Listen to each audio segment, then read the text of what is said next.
According to the Times, the Chinese car manufacturing company BYD sold more battery electric cars in 2025 than Tesla, becoming the world's top EV seller as Tesla's deliveries fell and U.S. policy support for EVs was rolled back. Other reporting puts the headline numbers at about 2.26 million of these cars for BVD, their electric vehicles, versus 1.64 million for Tesla in 2025. Tesla's drop tied to weaker demand, intensifying competition, and perhaps most significantly, the end of subsidies from the United States government. Okay, Tesla's getting beaten. And in part, it's because China has a vision. Now, a lot of times, China's vision by its leaders planning its economy doesn't get enough criticism. I mean, having been to China and been on their bullet train, sometimes you go by this giant city and there's 100 skyscrapers that all look exactly alike, and it's a ghost city because their authoritarian top-down economic planning is boneheaded sometimes. Let's not kid ourselves. It's not always better.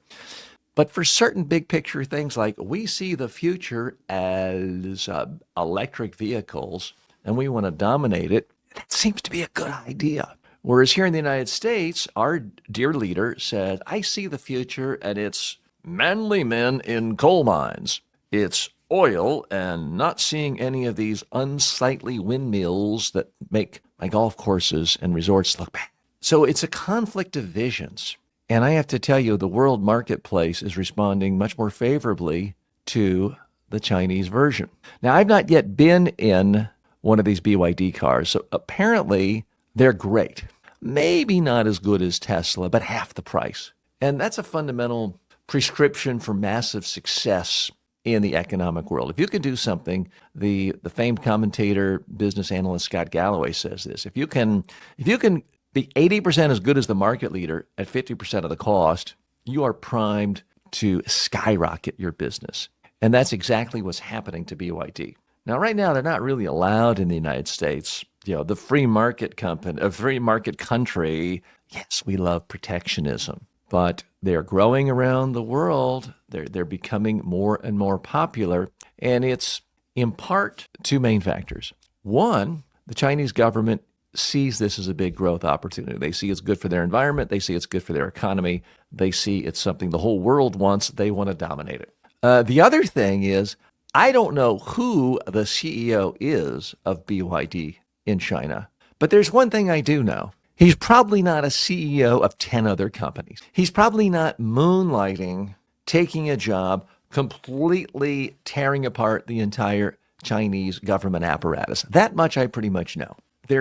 And something tells me if the CEO of BYD went to Xi and said, you know what, I think I'd like to spend only part-time working on the BYD company, and I'd like to spend about 40 hours a week in your office telling you and your staff what to do and firing millions of people.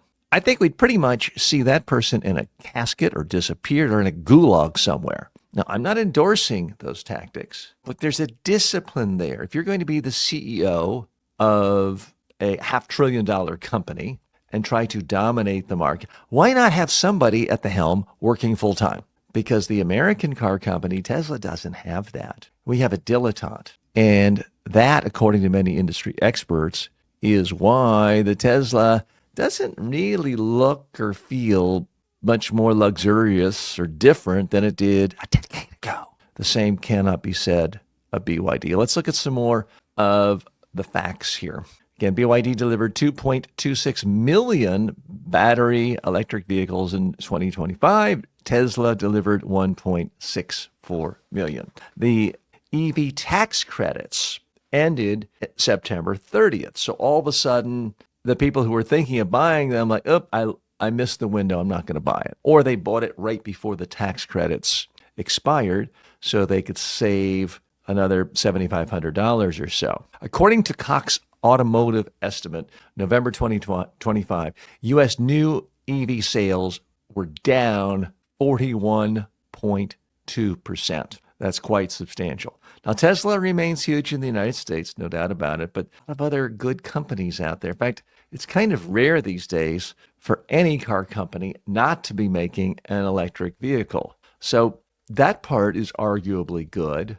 But the idea that Tesla is going to remain the top of the industry, I don't think so. Now, I'm not here to give you investment advice. If you own Tesla stock, I'm not telling you to sell it. I do think it is wildly, wildly overpriced. When you look at the valuation and its price to earnings ratio, it's like your kid starts a lemonade stand, sells 5 glasses of lemonade, makes $10 for the day, and the sugar and lemons cost 12. It's like saying, okay, that's $1 million business. I mean, that's an exaggeration only slightly when it comes to the extreme and silly valuations that stockholders give Tesla. It is essentially, in my view, no different than GameStop. It's now a meme stock. And yeah, some people think that Elon Musk always comes out a winner. He wins a lot. He has won a lot. There's no doubt about it. But to put that much stock, to put $500 billion stock in a guy who, according to not me, not MSNBC, but Susie Wiles, the chief of staff to the Trump administration, to put that much money into a guy who is, in her words, a self-proclaimed ketamine addict seems like the ultimate in risky business.